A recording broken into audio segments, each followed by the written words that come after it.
창세기 25장 21절로 28절까지 저하고 교독하십니다. 21절 제가 먼저 읽습니다. 이삭이 그의 아내가 임신하지 못하므로 그를 위하여 여호와께 간구하매 여호와께서 그의 간구를 들으셨으므로 그의 아내 리브가가 임신하였더니 그 아들들이 그의 태 속에서 서로 싸우는지라 그가 이르되 이럴 경우에는 내가 어찌할꼬 하고 가서 여호와께 묻자온대 여호와께서 그에게 이르시되 두 국민이 네 태중에 있구나. 두 민족이 네 복중에서부터 나누이리라. 이 족속이 저 족속보다 강하겠고 큰 자가 어린 자를 섬기리라 하셨더라. 그 해산 기한이 찬즉 태에 쌍둥이가 있었는데 먼저 나온 자는 붉고 전신이 토록 같아서 이름을 에서라 하였고 후에 나온 아오는 손으로 에서의 발꿈치를 잡았으므로 그 이름을 야곱이라 하였으며 리브가가 그들을 낳을 때에 이삭이 60세였더라. 그 아이들이 장성함에 에서는 익숙한 사냥꾼이므로 들사람이 되고 야곱은 조용한 사람이었으므로 장막에 거주하니 이삭은 에서가 사냥한 고기를 좋아하므로 그를 사랑하고 리브가는 야곱을 사랑하였더라. 아멘. 예. 오늘 본문은 뭐 너무나도 잘 알고 있는 우리 에서가 그 장자권을 팥죽 한 그릇에 야곱에게 팔았다라고 하는 그런 본문의 말씀이에요. 그래서 이제 우리가 사실 앞에 부분만 읽었지만 34절까지 다 읽어야 되는데 이제 뒷부분은 다 내용을 거의 아시기 때문에 앞에 부분만 좀 짧게 잡았습니다. 성경은 글로 이루어졌어요. 그죠? 성경은 글씨로 이루어졌죠. 자, 성경이 글씨로 이루어졌다라고 하는 것은 뭐냐면 반드시 목적이 있다는 얘기예요. 글을 쓸 때는 그냥 이렇게 글을 쓰는 게 아니라 반드시 어떤 목적이 있어요. 그러면 성령님께서 성경을 쓰신 거 믿으시죠? 그러면 성령님이 이 성경을 쓰셨을 때에 어떤 이유, 목적이 있었다고요. 그러면 그 목적이 무엇이냐고 했을 때 에베소서 3장 9절을 보시면 영원부터 만물을 창조하신 하나님 속에 감추어졌던 비밀의 경륜이라고 하는 단어는 상당히 좀 어려운데 이게 이제 사전에서 찾아보면 행정, 경영 이렇게 얘기하거든요. 그러니까 하나님께서 만드신 것들을 운영하시는 방법을 경륜이다 이렇게 생각하시면 돼요. 그런데 지금 앞에 그 경륜 앞에 뭐가 붙었냐면 비밀의 경륜. 그러니까 하나님이 세상을 다스리는 그 방법이 열려져 있다는 거예요? 닫혀져 있다는 거예요? 닫혀져 있다. 그래서 이제 우리가 흔히 세상에서 이런 대외비 이런 문서가 바깥으로 나가면 안 되는 그런 비밀스러운 문서들 있잖아요. 그런 이제 대외비 이런 게 있어요. 그런데 어떠한 것을 드러내게 하려 하십니다. 그래요. 그러니까 이렇게 감추어졌던 것이 있는데 하나님께서 그것을 뭐 하기를 원하셔요? 들춰내기를 원하시는 거, 보여주기를 원하시는 거예요. 그래서 성경은 하나님 어떤 목적을 갖고 계시느냐면 하나님이 갖고 계시는 그 계획, 뜻들을 우리에게 보여주고 싶으셔서 쓰신 책이에요. 그래서 계시의 책 이렇게 얘기를 하잖아요. 자, 그러면 하나님이 갖고 계시는 그런 것들을 드러내시려고 하실 때에 그냥 깜짝 이벤트처럼 교회 와봤더니 복도가 바뀌어 있더라. 하나님이 이렇게 하실까요? 아니면 어떤 방법을 택하실까요? 방법을 택하겠지. 그러면 그 방법이 뭐냐면 하나님은 드러내실 때 언약을 따라서 드러내신다고. 언약. 그래서 성경을 보면은요 많은 약속들이 나와요. 그래서 우리가 그 약속을 기억하고 있는 건 무척 중요한 거거든요. 근데 그런 모든 약속 중에서 가장 중요한 약속이 뭐냐면 맨 앞에 나오는 가장 기본이 되어지는 약속이에요. 그 기본이 되어지는 약속이 어디에 나오냐면 창세기 3장 15절이에요. 자, 3장 15절을 보시면 내가 너로 여자와 원수가 되게 하고 내 후손도 여자의 후손과 원수가 되게 하리니 여자의 후손은 내 머리를 상하게 할 것이요 너는 그의 발꿈치를 상하게 할 것이니라 하시고, 이 말씀이 원복음이라고 얘기하거든요. 이게 이제 계속해서 저 요한계시록까지 흘러가는 거예요. 근데 이제 사단에게 하시는 얘기가 뭐냐면 사단 너는 여자의 후손, 여자와 원수가 되어지고 내 후손도 어떻게 돼요? 여자의 후손과 원수가 되어진다는. 그러면서 그 여자의 후손이 무슨 역할을 해요? 사단의 머리를 부셔버리고 그리고 사단은 그 여자의 후손의 발꿈치를 문다는 이 약속이 계속해서 간다고. 그래서 성경은 창세기부터 요한계시록까지 어떤 주제로 흘러가냐면 누가 여자의 후손이 되느냐라고 하는 관점으로 계속해서 흘러가요. 그리고 우리가 너무 잘 알다시피 성경 안에는 수많은 사람이 나오거든요. 근데 그 수많은 사람이 다 여자의 후손이 되어지는 게 아니라 굵은 길은 우리가 너무 잘 알다 아담, 그리고 셋, 노아, 아브라함, 이삭, 그리고 오늘 본문에 딱 도착을 한 거예요. 그러니까 오늘 본문도 단순하게 지금 형이 팥죽 한 그릇에 동생에게 그 장작권을 팔았구나 이렇게 간단한 문제가 아니라 오늘 말씀도 결국에는 어떤 말씀이요? 누가 여자의 후손이 됐느냐라고 하는 것을 말씀하고 있는 문제라고 하는 거죠. 자, 그런 입장에서 오늘 성경을 한번 보시면은 25장 25절을 한번 볼까요? 25장 22절을 보시면 그 아들들이 그의 태 속에서 서로 싸우는지라 그가 이르되 이럴 경우에는 내가 어찌할꼬 하고 가서 여호와께 묻자온대. 지금 어머니가 리브가가 아이를 임신을 했는데 쌍태잖아요. 응? 그런데 이 아이들이 막 싸워요. 근데 이제 요 주석을 해놓는 야셀이라고 하는 지난번에 제가 소개를 해드렸잖아요. 여기에 보니까 이렇게 설명을 하고 있어요. 요 부분을요. 지금 임신을 해서 한 7개월 정도가 됐다는 거예요. 근데 어머니가 가만히 보는데 뱃속에서 아이들이 막 발길질을 막 하려 너무너무 고통스러운 거야. 그러니까 야, 이게 모든 사람에게 다 그럴까 그래서 이제 자녀를 낳았던 분들에게 찾아가 가지고 혹시 전에 아이를 가졌을 때에 아이들이 이렇게 요동을 칩니까? 그러니까 어머니들 다 보내면 아니요. 우리 아이는 착해서 순해서 이런 요동이 없었다는 거예요. 그러니까 너무너무 당황스럽잖아요. 왜냐면 이게 너무 고통스러우니까. 그래서 어떻게 하냐면 내가 어찌할꼬 하고 가서 여호와께 여쭤봤다. 이렇게 설명을 하더라고요. 그래서 아이가 여쭤봤어요. 그랬더니 하나님께서 23절에 대답을 하시는데 뭐라고 얘기하시냐면 여호와께서 그에게 이르시되 두 국민이 네 태중에 있구나. 두 민족이 네 복중에서부터 나누이리라. 이 족속이 저 족속보다 강하겠고 큰 자가 어린 자를 섬기리라. 그러면서 큰 자가 어린 자를 섬긴다는 얘기가 뭐냐면 두 번째 아이가 약속의 후손이 되겠다 이렇게 말씀하는 거잖아요. 그러니까 우리가 이제 여기서 한 가지 크게 깨달을 수 있는 게 뭐냐면 하나님이 나도 선택했다라고 하는 거예요. 여러분들 이거 믿으십니까? 이 큰 자가 어린 자를 섬긴다는 이 말씀을 로마서 9장 11절에 이렇게 말씀하고 있어요. 그 자식들이 아직 나지도 아니하고 무슨 선이나 악을 행하지 아니한 때에 마지막 부분에 오직 부르시는 이로 말미암아 서게 하려 하셨다. 그러니까 택정이라고 하는 것, 예정이라고 하는 것은 우리가 태어나기 이전에 이미 이루어졌음을 믿으시죠. 내가 어떤 행위를 하기 이전에, 그러니까 하나님의 내가 옳은 일을 했기 때문에 선택하고 그러지 못하니까 버리셔, 이게 아니라 나는 알지 못하죠. 그냥 하나님의 전적으로 나를 부여잡으셨다는 거예요. 저는 개인적으로 이제 모태신앙으로 자라면서요, 27살 때까지는 저는 장로교에 있었던 게 아니라 감리교에서 신앙생활을 했었어요. 근데 이제 감리교에 있을 때는 감리교는 이렇게 교리를 많이 가르치지 않거든요. 그러니까 청년이었지만 교리가 무엇인지를 사실 잘 몰랐고 그냥 열심히 교회 생활만 했던 거예요. 열심히. 근데 이제 열심히 교회 생활을 하면서 사춘기를 넘어가면서 저에게는 엄청난 큰 고민이 있었어요. 그게 뭐냐면 여러분들 저 보시면 열정이 있을 것 같아요? 없을 것 같으세요? 열심히 있잖아요. 그래서 열정이 있어가지고 막 열심히 해요. 근데 어느 날 보면 제가 서 있는 위치가 믿음의 자리가 아니라 믿음이 없는 죄악된 세상에 가 있는 거예요. 그러면 이제 마음속에 나 이거 구원 못 받는 거 아니야? 이런 생각이 제게 두려움이 확 다가와요. 그러면 이제 그때서부터 또 작정을 해요.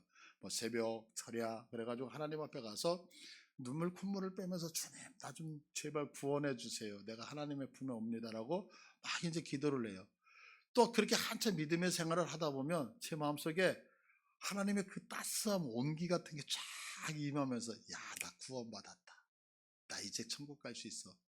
근데 이제 그러다가 보면 조금 있으면 또 어디가 있어요? 교회가 아닌 저쪽에 가 있는 거예요. 그러면 아유, 나 또 지옥 가네. 그래가지고 또 다시 교회 와가지고 주님 나 좀 도와주세요.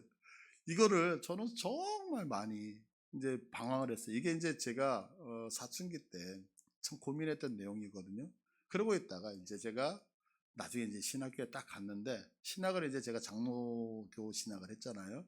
장로의 신학을 딱 했는데 거기서 예정이라는 단어를 처음으로 들었던 거예요. 예정. 그런데 그 예정을 공부를 하면서 하나님의 나를 구원하셔서 하나님의 나를 택하셨다면 그 구원에서 택하심에서 하나님이 탈락된다, 내가 탈락된다 안 된다? 탈락하지 않고 한 번 구원은 영원한 구원이라는 그 얘기를 교수님을 통해서 처음으로 배운 거예요. 얼마나 기뻤는지. 왜요? 이제 마음껏 죄 져도 되잖아요. 그러니까 이제 전에는 죄를 지면 나 타락하는 거, 나 지옥 가는 거 아니야, 이런 갈등이 있었는데 이제 죄를 져도 당당한 거예요. 그래서 누군가가 뭐라고 얘기를 해요. 뭐 이게 좋은 얘기는 아니지만 누군가 너 왜 죄져 그러면 나 구원받은 사람이라 괜찮아 막 이러고. 그러다가 제게 큰 깨달음이 어느 순간에 왔어요. 그게 뭐냐면 하나님이 나를 구원하신 것이 이렇게 마음껏 죄지라고 구원해 주셨나? 하나님이 나를 예정하셨는데 나한테 이렇게 당당하게 죄지라고 내가 하나님의 예정을 받은 것인가? 이제 이게 순간적으로 어느 순간에 저한테 왔던 거예요. 그래서 그 깨달은 다음에 이게 분명히 아닐 텐데 그러면서 깨달았던 게 뭐냐면 하나님의 속성이라고 한 것을 그때 깨달았던 거예요. 하나님의 속성. 근데 그 하나님의 속성 중에서 제가 우리 성도님들하고 같이 나누잖아요. 그게 뭐냐? 전능하심. 전능하심. 그 전능하심 우리 제가 수없이 말씀드리지만 어때요? 하나님은 전능하시다 할 때 그 전능하심이 뭐예요? 모든 것 다 아신다. 저도 그렇게 알고 있었거든요. 그런데 그때 깨달았던 게 뭐냐면 전능하시면 모든 걸 다 하시는 게 아니라 하나님 못 하시는 거 있으셔요? 맞죠? 하나님 뭐 못 하셔요? 거짓말 못 하시잖아요. 하나님 뭐 못 하죠? 죄 짓는 거 못 하시잖아요. 그러니까 전능하심은 모든 것이 아니라 뜻하신 바를 한다는 것을 나중에 깨닫게 된 거예요. 그러면서 제가 생각한 게 뭐냐면 내가 선택받고 내가 정말 하나님 앞에 예정을 받았다면 악을 즐기는 것, 이것은 내가 잘못 살고 있는 거구나라는 것을 알게 되어졌다는 거예요. 그러면서 무엇을 알게 됐냐면 내가 왜 선택받았다, 예정을 받았다라고 얘기를 하면서도 왜 내가 죄를 짓고 있지? 그거는 하나님이, 성부 하나님이 나를 택하셨어요. 그러나 구원이라고 하는 것은 어떻게 이루어지냐면 성부 하나님의 택하심과 택하신 자를 위하여 성자 예수님이 중보하시고, 그리고 성부가 택하시고 예수님이 중보하신 그 자를 성령님께서 부르실 때 유효적 부르심에 의하여 구원이 완성이 되어지는 거거든요. 근데 그때 깨달은 거야. 하나님의 나를 택하셨지만 내가 아직 성령 하나님을 체험하지 못하고 성령 하나님의 유효적 부르심 앞에 서지 못했기 때문에 이런 문제가 있구나라는 것을 후에 나중에 알게 된 거예요. 깨닫게 되어진 거예요. 그러면서 예수 믿고 구원받은 자는 여러분 마음껏 죄 짓는 게 아니라 죄를 싫어하게 되어져 있는 거예요. 믿으시죠? 근데 저는 그걸 미련해서 그걸 못 깨달았던 거죠. 그러다가 내가 예정받았는지 안 받았는지를 깨달을 수 있는 방법이 뭘까 이렇게 찾다가 깨달은 게 하나 있어요. 그게 방법이 뭐냐면 마태복음 7장 15절부터 20절인데, 자 20절만 우리가 함께 읽을게요. 시작. 이러므로 그들의 열매를 그들을 알리라. 그러니까 나는 무엇으로 증명을 받느냐면 열매로 증명을 받는단 말이에요. 열매로. 그러니까 내가 성도로서 열매를 맺잖아요. 그러면 성도라는 열매가 맺혀지면 내가 성도로서 잘 살아온 거예요. 근데 열매가 사기꾼이면 내가 목회자로 성도로 살아간다 해도 열매가 사기꾼이면 지금까지 내가 살아왔던 과정은 다 뭐였어요? 사기꾼이라고 하는 사실을 알게 되어진 거죠. 그러니까 여러분들 반드시 기억하셔야 돼요. 여기 있는 목사는 목사라고 불려지기 때문에 목사가 아니에요. 열매가 목사이어야지만 목사인 거예요. 그와 같이 여러분들도 동일한 거예요. 누군가 나를 장로님, 누군가 나를 권사님, 집사님, 성도님 이런 얘기를 한다 그래서 내가 그 직분자가 아니라 내가 그 직분에 맞는 열매를 맺지 못하면 나는 그 직분을 불려진다 그래서 그 사람이 되어지는 게 아니라고 하는 사실을 반드시 믿으셔야 돼요. 그래서 22절에 아주 무서운 경고를 해요. 22절을 보시면 그날에 그래요. 그날. 이 그날이라고 하는 것은 뭐냐면 반드시 열매를 확인하는 날이 온다 안 온다? 온다는 거예요. 여러분들 이 사실 믿으셔요? 그러니까 지금은 아무렇지도 않은 것 같지만 하나님이 그날이 되시면 우리를 평가하신다 안 하신다? 하셔요. 그런데 그날에 자, 주님의 이름을 불렀어요. 주여 주여. 선지자 노릇했어요. 귀신 쫓아냈어요. 그런데도 불구하고 주님이 모른다 그래요. 왜 모른다 그럴까요? 열매가 그게 아니기 때문에 그렇다라고 하는 거죠. 그러니까 제가 여러분들한테 좀 여기서 한 가지 이렇게 질문을 던질게 한번 생각을 해보세요. 이건 이제 두 개 다 중요한 거예요. 두 개 다 중요한 건데 만약에라고 하는 가정법을 써서 이제 둘 중에 하나를 선택을 하는 거야. 둘 중에 하나를 선택할 때 여러분 우리가 신앙생활을 할 때에 지금 믿음의 생활을 하시잖아요. 그럼 이 신앙생활을 할 때에 마음이 중요할까요? 외형적인 형식이 중요할까요? 다시 한번 마음이 중요할까요? 외형적인 형식이 중요할까요? 아니 대답하지 말고요. 잘 생각해요. 마음이 중요하고 두 개 다 중요한 거예요, 사실은. 근데 둘 중에 하나를 택하려면 마음이 중요할까, 형식이 중요할까? 정답은 형식이에요. 형식이 중요한 거예요. 그러면 마음이라고 하는 것은 뭐냐면 내가 믿는 내용이거든요. 믿는 내용. 그리고 형식이라고 하는 것은 그릇이에요. 그걸 형식을 담는 그릇.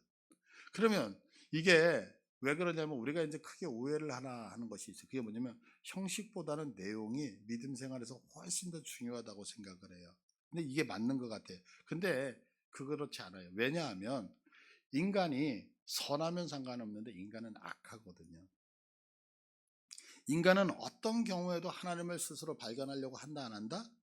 안 한다라고 하는 게 전제. 그러니까 아무리 좋은 내용이 있어도 그 내용을 담을 그릇이 만들어져 있지 않으면 그것은 다 사라지고 말아요. 여러분도 생각해 보세요. 우리가 전에 있었던 코로나 때, 자, 하나님을 사랑해서 어떻게든지 대면 모임을 하지 못하니까 이제 그 줌이라는 영상으로라도 하나님 앞에 예배 드리려고 했어요. 내용 너무 중요했었죠. 자, 그런데 날마다 이렇게 교회를 왔다 갔다 할 때 여러분은 좋은 옷을 입고 내가 하나님 앞에 예의 바른 모양들을 갖추고서 왔었다고요. 그런데 그 대면 예배를 가만히 생각해보세요. 처음에는 넥타이 매고 딱 앉아가지고 텔레비전 앞에서 핸드폰 앞에서 예배를 경건하게 드렸을 거예요. 한 주, 두 주, 세 주가 되니까 어떻게 넥타이를 풀러요. 이제는 옷 갈아입지 않죠. 괜한 추리닝에서 잠옷바람으로 이제 양말도 신지 않죠. 어떨 때는 누워서 무슨 얘기냐면 하나님 앞에 갖고 있었던 형식이 그 내용이 형식이 갖추어지지 않으니까 무너지기 시작한단 말이에요. 그러니까 신앙이라고 하는 것은 오늘 한 번 믿고 천국 가는 게 아니라 마라톤과 같은 장기간이거든요. 그래서 우리들이 생각하는 것은 뭐냐면 내용이 중요합니까? 형식이 중요합니까? 그러면 당연히 내용이 중요해요. 그런데 형식이 없는 내용은 곧 사라지고 만다는 거예요. 그래서 신앙은 먼저 형식을 갖추는 거예요. 내가 주일 성수하는 그 모양이 갖추어져야만 후에 그 모양 안에다가 내용을 채울 수 있는 거예요.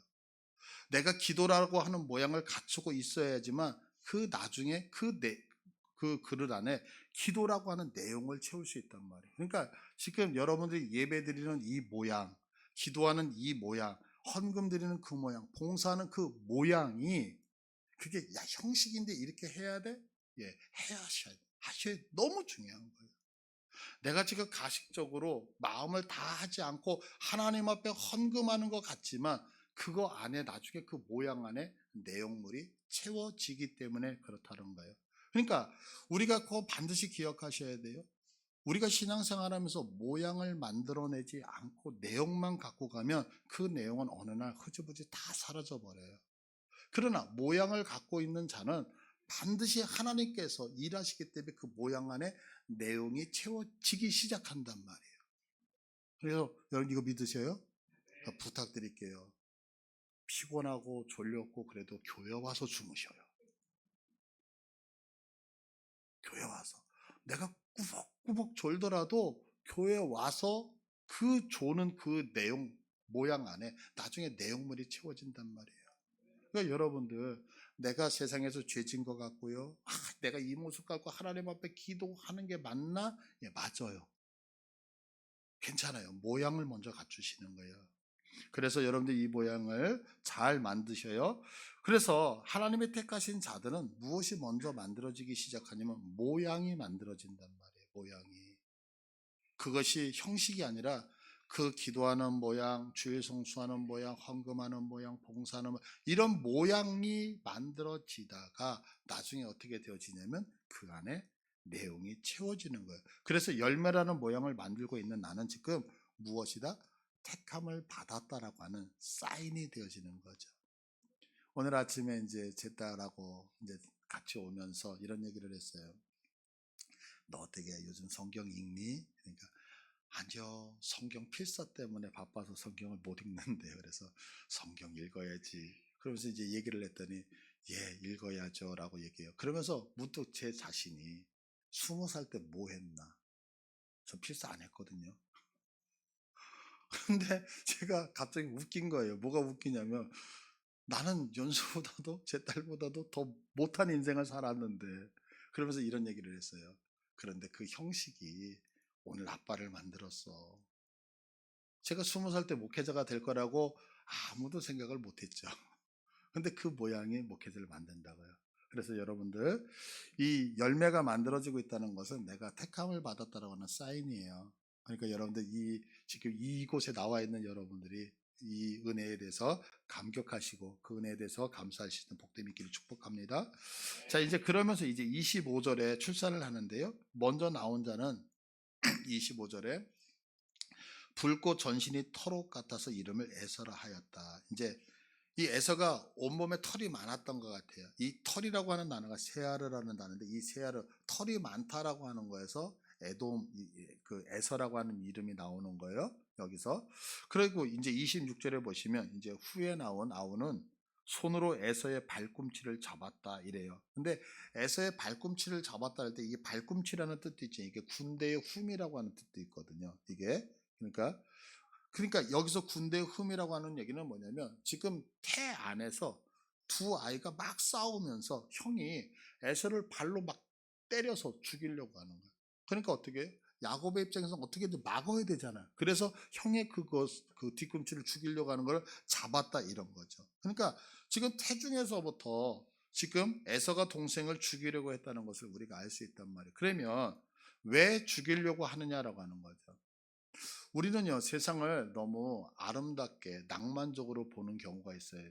낙엽이 딱 떨어지면 저 낙엽 그 밑에서 커피 한 잔 마셔야 되고 꽃이 활짝 피면 가서 뭐 이렇게 낭만적으로 보지만, 사실 성경은 인류를 보면서 세상을 보는 관점이 딱 두 가지밖에 없어요. 세상은, 성경은요.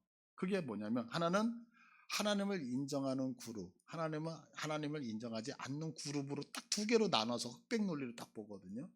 그래서 성경에서 하나님을 인정하는 부류를 셋 계열 이렇게 얘기를 해요. 반면에 하나님을 부정하는 계열을 가인 계열 이러는 거예요. 그러면 이 가인 계열과 셋 계열이 왜 그렇게 중요하냐면, 이 가인 계열과 셋 계열은 아까 창세기 3장 15절처럼 죽을 때까지, 주님 오실 때까지 싸운단 말이에요. 그러면 이 가인 계열과 셋 계열에게는 사명이 있어요. 그러면 이 가인 계열, 하나님을 부정하는 사람의 사명이 뭐냐면, 자, 셋 계열을 통하여 메시아가 나오잖아요. 셋 계열을 통해서 그리스도가 이 땅에 오신단 말이에요. 그러니까 셋 계열인 예수 믿는 사람을 어떻게든 전부 다 멸망시켜야 된다는, 죽여야 된다는 것이 가인 계열의 사명이에요. 믿으셔요, 여러분?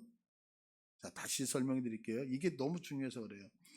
우리는 예수 믿는 사람과 안 믿는 사람으로 딱 갈라져 있는, 예수 안 믿는 사람의 목적이 뭐냐면, 목표가 딱 하나예요. 예수 믿는 사람을 죽이는 거예요. 죽이는 거예요. 이거를 여러분이 심각하게 생각하셔야 돼요. 왜냐하면 죽여야지만 누가 안 와요? 여자의 후손 메시아가 안 온단 말이에요. 반면에 우리 셋계열은, 예수 믿는 사람들의 사명은 뭐냐면 이 가인계를 정복하는 거예요.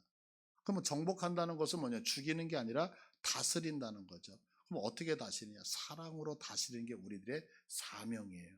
이거 여러분들 분명히 기억하셔야 돼요. 이게 너무 중요한 거예요.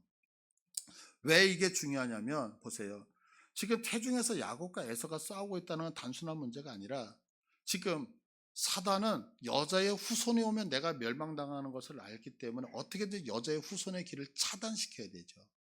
죽이는 게 그들의 사명이에요. 그러니까 우리가 여기서 깨달을 수 있는 건 뭐냐면, 가인 계열은, 예수님을 안 믿는 사람들은 언제나 셋계열, 예수 믿는 사람을 핍박하고 죽인다는 것을 생각하셔야 돼요. 자, 핍박만 하는 게 아니에요. 죽이는 거예요. 다세계에서 예수를 못 믿게 하는 거예요. 메시아가 이 땅에 오시는 것을 방해하는 것이 가인계열의 작전이에요. 그래서 우리들은 반드시 갖고 있어야 되는 게 뭐냐, 그들을 사랑으로 정복해서 예수 믿게 해야 되는 것이 우리의 사명이란 말이에요. 믿으십니까, 여러분?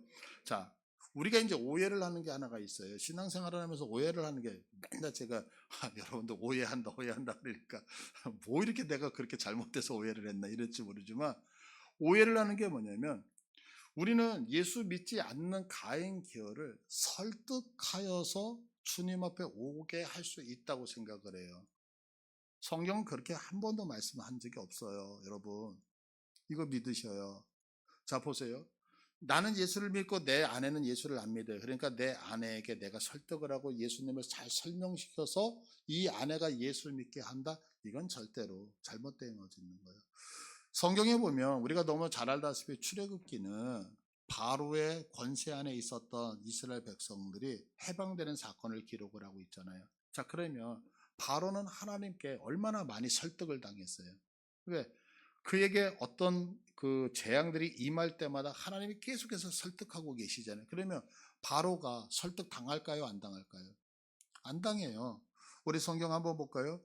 피로, 개구리로, 이로, 파리로 이런 재앙들을 통해서 하나님이 바로를 설득했을 때 출애굽기 8장 32절을 보시면, 그러나 바로가 이때에도 그의 마음을 뭐하게? 완강하게 해요. 설득을 하는데도 완강해요. 이들의 계획은 딱 하나밖에 없기 때문에요. 여자의 후손을 죽이는 게 사명이기 때문에 완강하고 버티는 거예요. 자, 그러면 이렇게 완강할 때 하나님께서 그냥 내비둬요? 또 다시 재앙을 주셔요? 그 재앙을 주신다는 것은 뭐냐? 기회를 주신다는 얘기잖아요. 어려움이 오면 그 어려움을 통해서 우리가 회개하게 되어져 있잖아요. 자, 그래서 재앙이 왔어요. 돌림병이 왔어요. 악성 종기가 왔어요. 우박이 오고 메뚜기가 와요. 그런데 10장 20절을 보시면, 그러나 여호와께서 바로의 마음을 완악하게 하셨으므로 이스라엘 자손을 보내지 아니하였더라. 자, 여기 보시면 되게 이상하죠. 바로의 마음을 완악하게 하신 분이 여호와. 그러니까 하나님이 내 마음을 완악하게 해서 나는 예수 믿고 싶었는데 못 믿었어. 이렇게 갈 수 있죠. 천만의 말씀이요. 하나님이 그렇게 어리석으신가요? 천만에. 왜 하나님이 우리의 마음을 완악하게 하셨을까요? 완악하니까 냅뒀다는 얘기예요, 지금. 이해되시겠어요? 하나님은 우리를 끝까지 사랑하지, 어디까지 사랑하시냐면 십자가에서 못 박혀 죽기까지 사랑하신다고요. 우리를 멸망으로 인도하시는 하나님이 아니셔요. 믿으셔요? 그런데 내가 작정하고 하나님 앞에 하니까, 우리 자녀들 키우면서 고집 부리고 그러면, 그래 네 마음대로 해. 그러니까 우리 엄마가 허락한 건가요? 아니죠. 내가 너무 완악하니까. 그래서 돌이키지 않는다고. 뿐만 아니죠. 자, 이제 어둠의 재앙을 내리셔요. 그리고 도리어 이제 10장 28절을 보면 이렇게 완악한 자가 뭐라고 얘기하면, 회개하는 게 아니라 바로가 모세에게 이르되 너는 나를 떠나가고 스스로 삼가 다시 내 얼굴을 보지 말라. 내가 내 얼굴을 보는 날에는 뭐한다? 이 정도 하나님이 얘기하고서 너 예수 안 믿으면 죽는다 그러면 내 예수 믿 이렇게 가야 될 것 같잖아요. 근데 뭐라면 너 우리 집에 한 번 더 와가지고 예수 믿으면 너 죽여버린다, 이 얘기를 지금 하고 있는 거예요. 그러니까 어떻게 해요? 하나님께서 도저히 참을 수 없잖아요. 그래서 10번째 재앙이 임한다고. 그러고 나니까 12장 31절에 밤에 바로가 모세와 아론을 불러 이르되 너희와 이스라엘 자손이 일어나 내 백성 가운데서 너희 말대로 가서 여호와를 섬기며 너희가 말한 대로 너희 양 너희 소도 몰아가고. 그래서 나가. 자, 그러면 여기서 나가 그러면 이제 뭔가 진 것 같잖아요. 그런데 여기서 끝나지 않죠. 14장 8절로 가시면 바로의 마음을 완악하게 하심으로 그가 이스라엘 자손의 뒤를 따르니 뭐 하겠다는 거예요? 나가 그래놓고 또 쫓아가서 죽이겠대요. 그리고 어떻게 해요? 홍해를 건너가니까 그 홍해에 모든 병거를 끌고 들어가서 내가 너 죽여버려야지 이렇게 하다가 결국에 14장 28절 다 같이 한번 읽을까요? 시작. 물이 다시 흘러 병거들과 기병들을 덮되 그들의 뒤를 따라 바다에 들어간 바로의 군대를 다 덮으니 하나도 남지 아니하였더라. 아멘. 보셔요. 예수 안 믿는 가인 계열들은요, 내가 죽으면 죽었지 절대로 돌아온다 안 돌아온다. 그러니까 설득으로 그들을 돌이키겠다라고 하는 것을 입이 솟고 있는 거죠. 그러니까 여러분들 예수 안 믿는 사람을 만났을 때에 내가 논리를 가지고 세상적인 방법을 가지고 그들을 설득해서 하나님께로 데려오겠다? 이건 아니에요. 이건 복음을 모르는 거예요. 그래서 성경은 분명히 내가 전도라고 하는 것은 선포예요. 그래서 전도에 미련한 것은, 그래서 예수 안 믿는 사람은 어떻게 바뀌느냐? 하나님의 능력으로 바뀌는 거예요. 믿으십니까? 설득이 아니에요. 그럼 하나님의 능력은 뭐냐면 하나님의 말씀을 선포하여서 깨트려 부시는 거라고요. 이거 외에는 바뀌는 게 아니에요. 혹시 여러분들 가정에 인간 구원을 받아야 되는 가정들이 있나요? 설득이 아니에요. 선포예요. 하나님이 당신을 사랑하셔. 하나님이 당신을 위해서 죽으셨어. 하나님이 당신을 위해서 오늘도 기도하고 계셔. 선포하실 수 있는 여러분 되기를 바랍니다. 그래서 우리는 이 선포를 통해서 정복하는 것, 무엇으로? 사랑하는 마음을 가지고서. 그래서 여러분들이 설득이 아니라 이렇게 정복해 나가실 수 있는 복이 있기를 축복합니다. 자, 그런데 이렇게 이제 태어난 아이들이 창세기 25장 26절을 보시면은요. 자, 후에 나온 아우는 손으로 에서의 발꿈치를 잡았으므로 그 이름을 야곱이라 했고 리브가가 그들을 낳았어요. 낳았는데 자, 마지막 절에 이삭이 몇 살이죠? 60세였어요. 요거 60세 꼭 기억하세요. 자, 그런데 이제 좀 앞으로 가서 창세기 25장 17절, 25장 7절. 아브라함의 형년이 175세라. 아브라함이 몇 살에 죽냐면 175세에 죽어요. 자, 그러면 아브라함이 이삭을 낳았을 때 몇 세에 낳죠?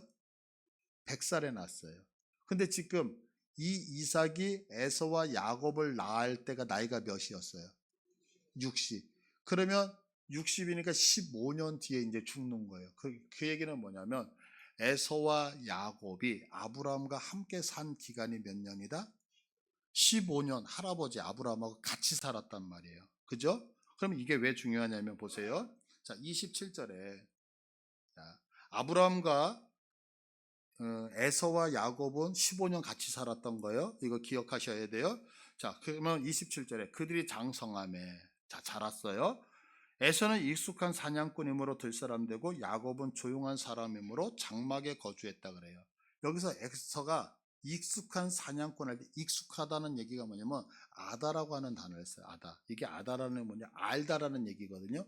근데 성경에서 알다라고 하는 것은 뭐냐면 내가 남자를 알지 못합니다 라고 하면 지식적으로 모른다는 얘기인가요? 경험적으로 모른다는 얘기죠. 그래서 성경에서 아다라고 하는 알다라는 단어는 항상 경험적 알물 얘기예요. 근데 내가 알아요. 사냥꾼으로서 알아. 그러면 이건 뭐냐면 척 보면 아는 거야. 야, 저기에 가면 토끼가 나오고 이쪽에 가면 뭐가 있고 다 알아. 그러면 이렇게 자세하게 알 수 있으려면 경험이 있어야 될까요? 없어야 될까요? 있어야 되죠. 그러니까 장성에서 에서는 익숙한 사냥꾼이 되었고 들사람이 되어졌다라고 하는 것은 지금 에서는 늘 밖에 나가서 뭐 했다는 거예요? 동물을 잡고 동물의 심리를 연구하고 동물이 다니는 것들만 맨날 그거 했다는 거예요. 그냥 집에 붙어 있었어요? 안 붙어 있었어요? 나가서 그것만 전문적으로 한 거예요? 그러면 이 얘기는 무슨 얘기를 하냐면 에서의 특징은 밖에 나가서 내 힘으로 뭔가를 극복하는 사람이구나 이렇게 얘기를 하는 거죠. 반면에 야곱은 조용한 사람으로 어디에 거주했다? 장막에 거주했다 이래요. 그럼 이거 장막에 거주했다는 얘기는 뭐냐면 히브리적 표현이에요. 자, 우리나라에 너 어제 뭐 했어? 나 어제 방콕했어. 그럼 방콕했다는 얘기가 뭐죠? 그죠? 방에서 그냥 뒹굴뒹굴 놀았다. 우리는 딱 알아듣잖아요. 그것처럼 히브리 사람들도 너 뭐 했어? 나 어제 장막에 있었지? 그러면 우리처럼 뒹굴뒹굴 놀았다 이게 아니라 이들은 장막 그러면 딱 떠오르는 게 뭐냐면 하나님의 성전 이런 개념이 떠오른다. 공부하는 개념이 떠올려. 그러니까 나 장막에 있었어. 그러면 나는 성경 공부했었어. 이 얘기예요. 이게.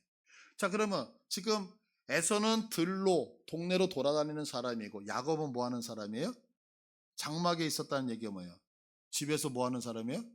성경 공부. 그러면 옛날에 유대인들은 성경 공부를 쉽게 누구한테 배워요? 학교에서 배워요? 집에서 배워요? 집에서 배우죠. 그럼 집에서 누구한테 배울까요? 제일 막내가 가르쳐요? 제일 나이 많으신 분이 가르쳐요? 많은 분이 가르쳐요. 그럼 누가 가르쳤을까요? 그죠. 아브라함이 지금 아이를 손주를 키우면서 이들이 지금 우리나라 나이로 15살 중학교 3학년이 될 때까지 공부를 가르쳤겠죠. 이렇게 가르쳤을 때 딱 나오죠. 에서는 땡땡이 할아버지 저 화장실 갔다 올게요. 그리고 안 들어와. 그리고 나가서 토끼 잡아. 근데 야곱은 할아버지 그래서요. 아 그래서요. 이러면서 말씀을 15년 동안 공부하는 거예요. 자 그러면 아까 우리가 배웠던 창세기 3장 15절의 원복음을 지금 아브라함이 교육을 해줬을까요? 안 해줬을까요? 해줬겠죠. 그죠? 그래서 유대인들은 자 여자의 후손 그래서 모든 여자에게는 꿈이 있죠. 내가 메시아를 잉태해야 된다는 메시아를 잉태한다는 꿈이 있기 때문에 성경을 가만히 보면 여성들이 불임, 임신하지 못하는 거에 대해서 막 죄악시하잖아요. 도대체 왜 그럴까요? 아니 나 혼자 남편하고 행복하게 살면 얼마나 행복해. 근데 그것을 속상하게 죄스럽게 하는 것은 뭐냐면 아이를 임신하지 못한다는 것은 내 몸에서 누가 안 나와요? 메시아가 나오지 않기 때문에 소망이 없기 때문에 슬퍼하는 거거든요. 그거와 같이 지금 이 교육은 야곱은 무엇을 기대했을까요? 이야 여자의 후손? 내가 여자의 후손 아닐까? 에이 그런데 형이 있어.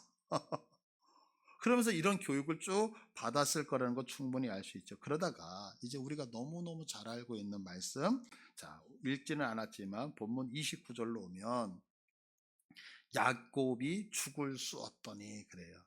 야곱이 죽을 수. 지금 누가 죽을 썼다고요?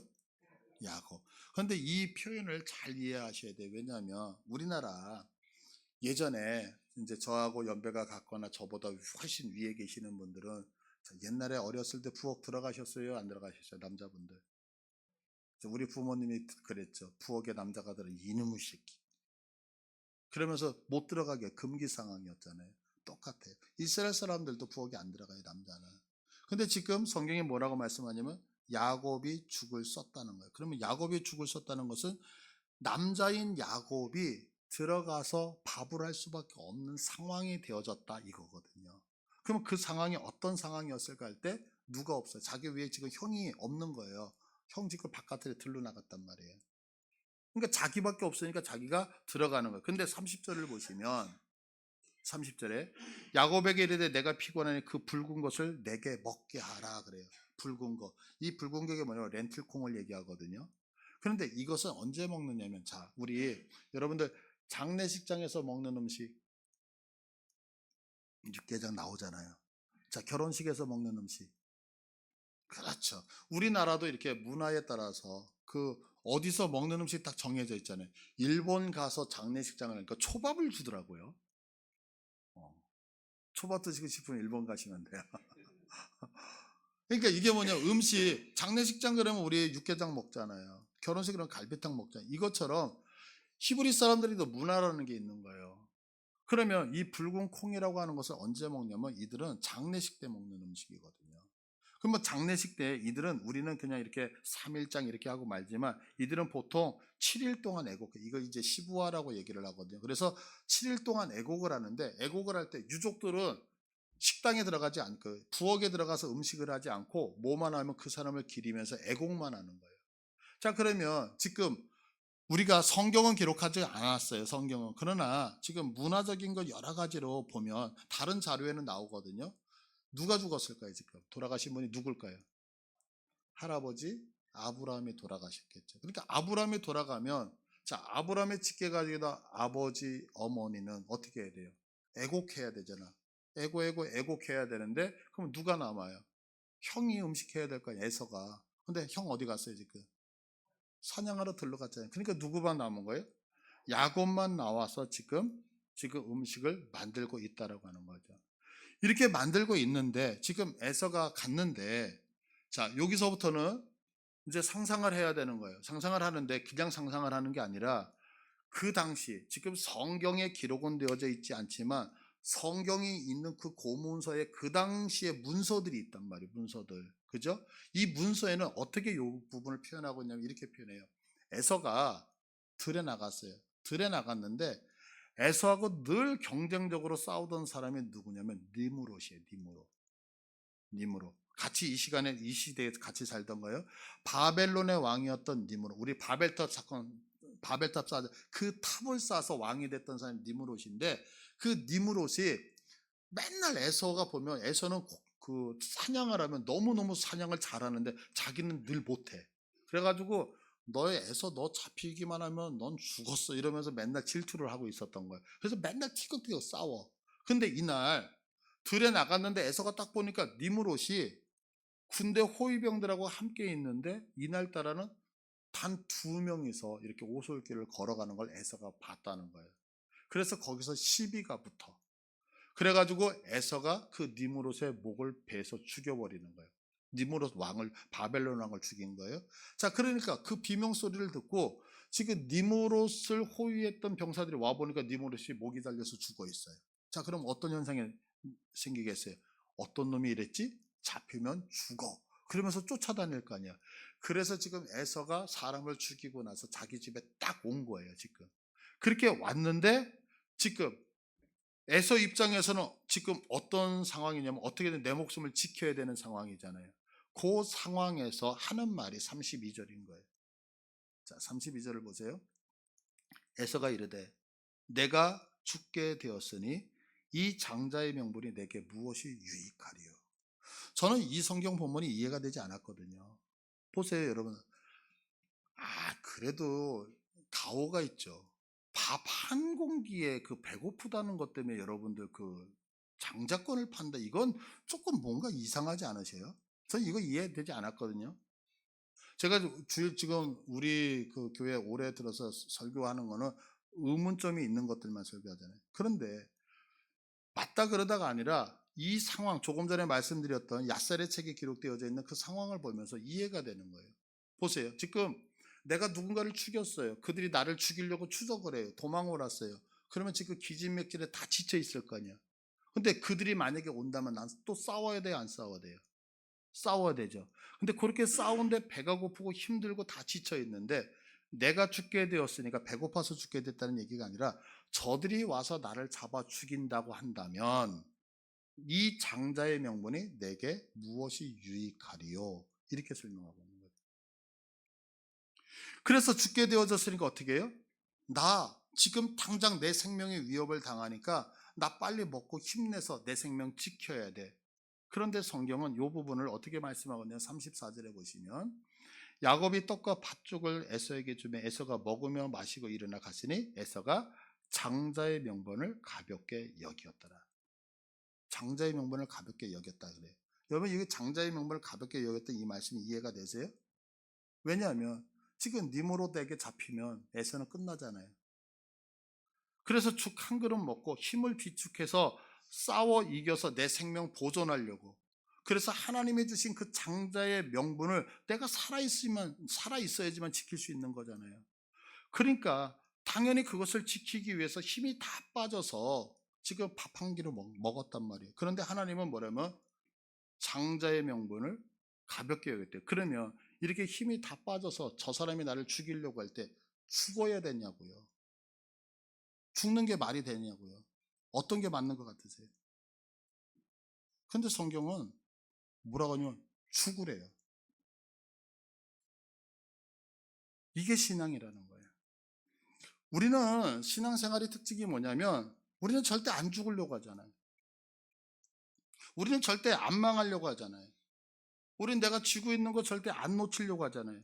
그래서 우리는 어떻게든지 하나님 앞에 기도하는 이유가 죽기 위해서 기도해요, 살기 위해서 기도해요.